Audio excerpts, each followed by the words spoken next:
Now let's understand the series operations.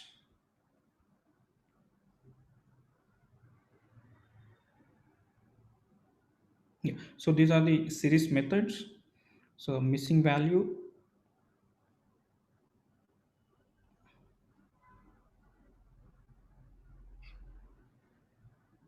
right? So these are the arithmetic operations that we can carry out on the series. So these are the similar to any other language. Okay, so we have operator place, subtraction minus, multiplication. Okay, so these are division. So there's a floor value, floor division is a modulo to remainder, estimate the remainder. So there's a power, square. So these are the arithmetic operators. So using this, we can add the series, we can add a scalar to a series, divide a series with a scalar. These things you can perform. Okay, and also we can also use these comparison operators. Total we have 8 comparison operators, like less than, greater than, less than or equal, greater than, like this. Okay. Either we can use the symbols as it is in the programming, or we can also use these things. So methods dot add dot sub dot mul, right? So mere multiplication, so we can use these directly. You can type these methods, or you can use these symbols in the programming. Now let us see. So if you have these operations,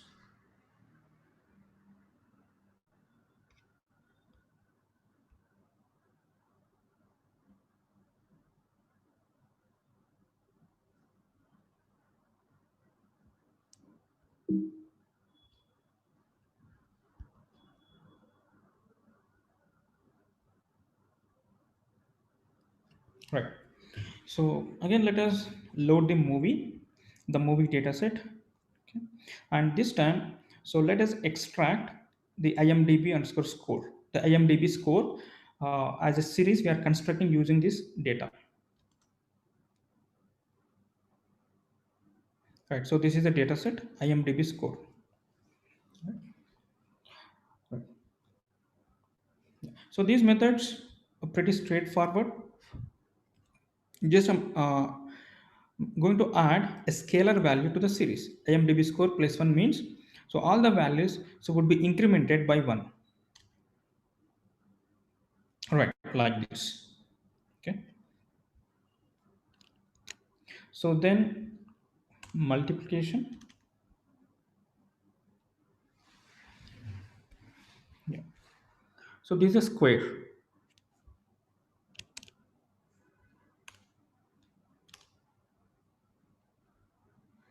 So 2 asterisk so would be for the exponential of 2 or 3 or whatever one. Yeah. So the next one is the floor division.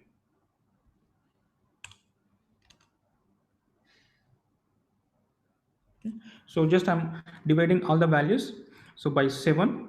Okay, so based on that the floor, the value would be determined, and that is what we can see here. Okay, right. So then the modulo operator, so this is to estimate, to find the remainder by 2. So this is 7.9 by 2, that is 1.9 is a reminder. So like that we can use the different operators, arithmetic operators, right? Now let us see the comparison operators. So I would like to compare, so all the scores, whether the scores are more than 7 or less than or equal to 7. Okay. So I would get the boolean again. So this is the comparison is nothing but we are asking whether the score. So the first score, let's say for example, so okay, let me print here. It will be easy.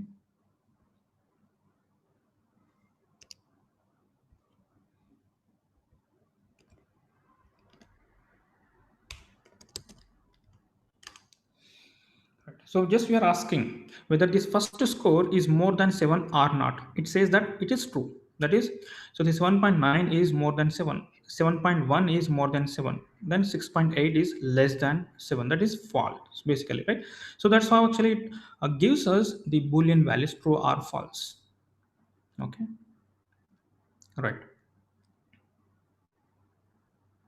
Now, so this is again another the comparison. The comparison here is, so what I want to do is, so first I want to see the director, the name, whatever the director basically. So I want to see this director, all the movies that have been directed by this director. So I want to extract. Okay. So first let me extract the director name here. Okay. So first I can generate the true or false. Okay. So these are true or false I'll get.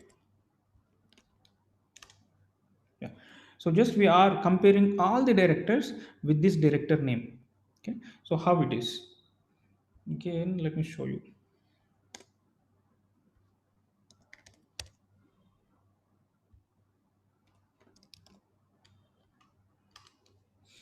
Right. So we are comparing this director with all the directors in the list. So in this series, so first one match. So James Cameron, it is true. Second one false. Third one false. Wherever the name is same, we are comparing, then it will be true. Otherwise, it will be false. Now what we are doing is, so we are passing through this true or false with the data, the series again.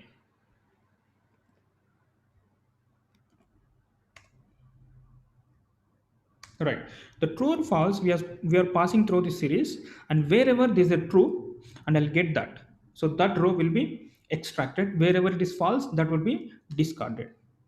You can see here. So 0th index, 26, 285, 288, like that. So these are the different rows where the James Cameron name is there. So these are, we can find out the using comparison operator. We can find out the other rows basically. You can extract the other rows.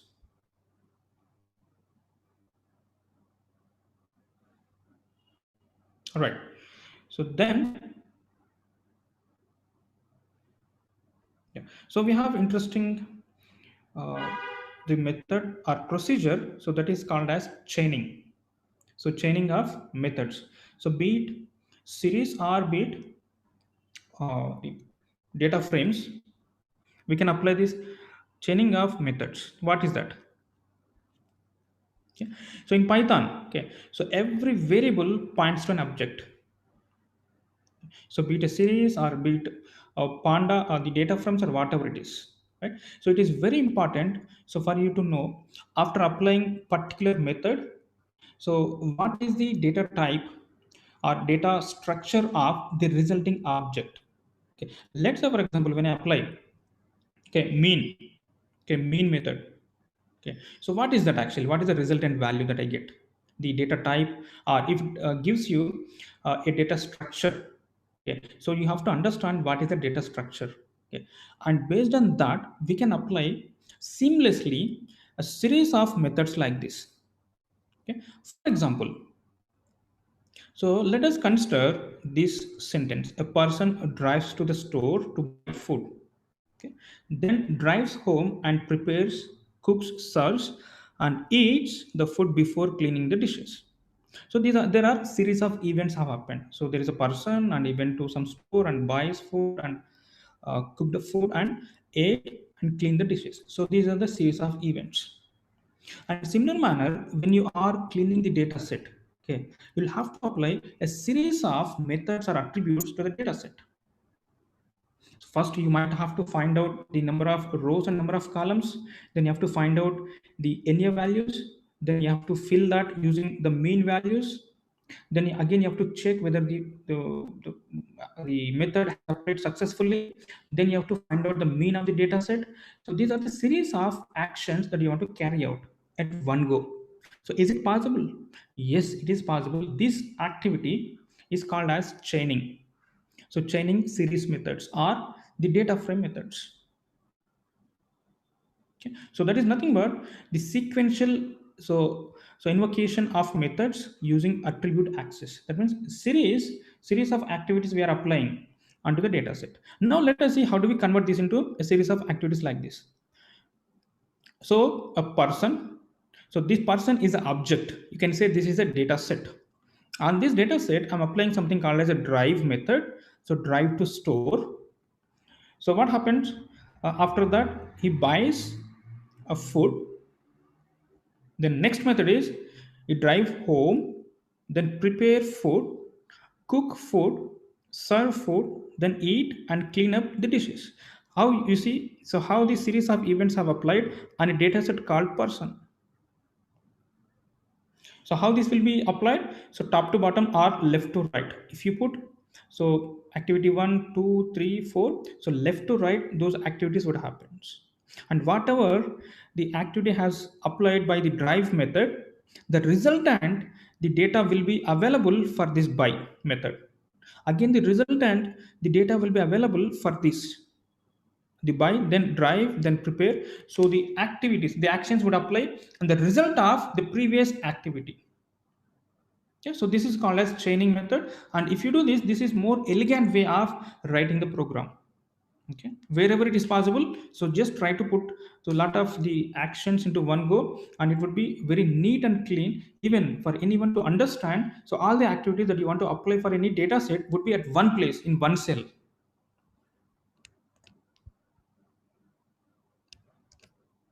Okay, now let us see that.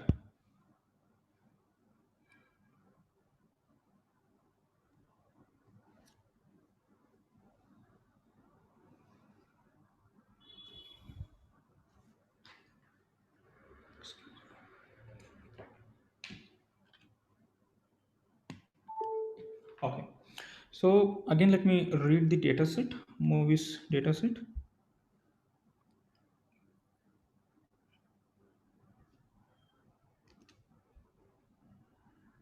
Okay, so first I would like to understand the value underscore counts. Director value underscore counts gives us the frequency, the how many number of movies have been directed by the director, right?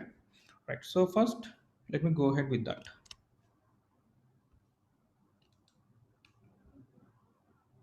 Right, so then after that, so I want to say the top 5 rows or 3 rows. Okay. So in general normal way what we can do is, so first save this in a data set, for example data. So on this, I would apply the head method so that I can get the top 3 or top 5 or whatever it is. So that is the usual way. But so what we can do is in the sequence I want to apply that. So this is basically called as chain. So after getting these unique values, then I'll apply the head. Then top 3. The top 3. So the detectors, the based on the values that we have here, so we will get it. Okay. Then so the general way, so to count the missing values, so just we have seen, right? So general way to count the missing values in any data set in a series, so is to first, so give this is.na, then chain with sum. So dot sum gives us the na values. So we have total 7 na values are there in the data set in this FB likes data set. So this is again another chain rule. Okay. So now let us find out the FB likes data type. So FB likes data type is float 64. That means it's a float. But FB like, so what do you mean by like? So either I can like or not like. I don't like. Okay. Yes or no. Right. So but it cannot be float, right? So float means so some decimal values will be there, but it cannot be a float value. Now let us do, so let us convert this into integers. So let us see how do we apply this chain rule to convert this into integers. So the normal way is FB likes dot as type. So I want to convert into integer. Okay. Now, so this would throw an error here. So because there is a reason, so because there are NA values in the data set. So that's what we have seen here. So when you have the NA values in the data set, so integer you cannot apply directly. You cannot convert that NA into integer. It throws an error like this. Then what you have to do? The logical way here is if you can convert NA values or if you can remove NA values, then you can convert the data type into integer. So one way to treat the missing values, NA values, is fill them with 0, replace them with 0. Now let us see that.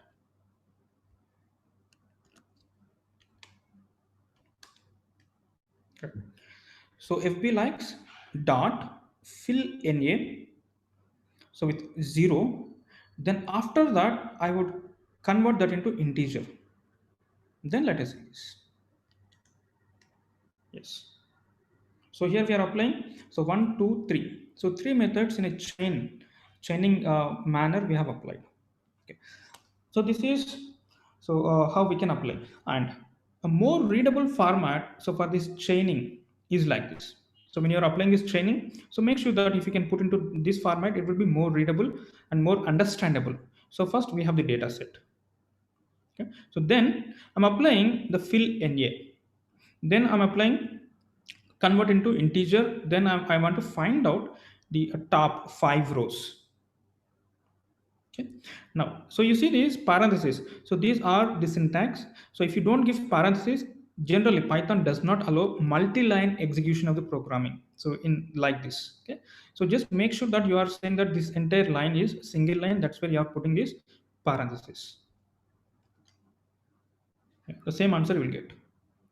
And this is more readable format, more clean and neat way to represent.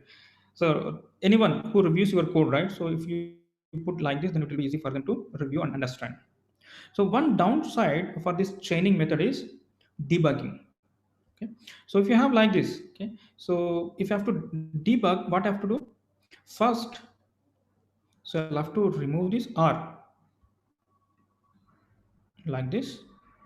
Then first I have to check what is there in this data set. Okay. Then so after confirming that there are some null values, then I have to check whether so the values have been replaced with 0. Then one by one I have to do this. This is actually a little challenging task. Okay. So if I put in this manner, so this is how actually we can do the debugging. So I can comment the code, what are the code that is not required at that moment. So first I can print this. So these are the values. That's fine. Then I can remove this comment.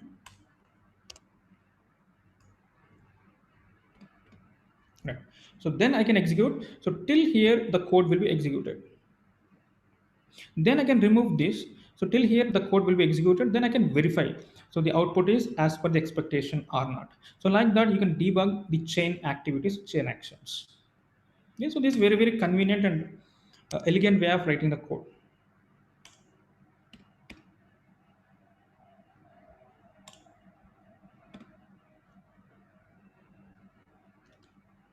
Okay. All right. Right. So that is about the series methods and attributes, and how do we create this series. We have seen uh, so several ways, like from a data frame we have extracted a column, so that gives us this series if you use a single square, square brackets. And we have seen dictionary way, list, and numpy array. So these are the other three other ways to create the series, and we have seen a few attributes and methods, and how do we apply, how do we process the data in the series.